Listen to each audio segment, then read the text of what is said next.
If you are like many others struggling to figure out how to beat Lunalight, let me show you.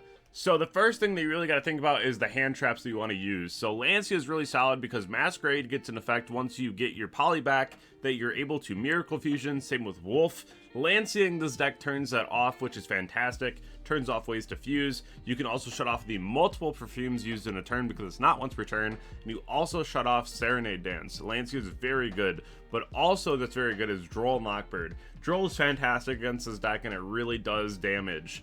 The other thing is going to be the deck does summon back from grave quite often, so Milalis is going to be really good, or Fua, of course, is going to be good into most matchups that you're going to be playing. The next thing is you want to stop heavy poly as much as possible. This is going to turn into a blind second deck, I'm sure, just like Sword Soul was in the past. This card alone can go ahead and just destroy your whole board with one Liger Dance, and then you just kind of lose from there. It's kind of crazy.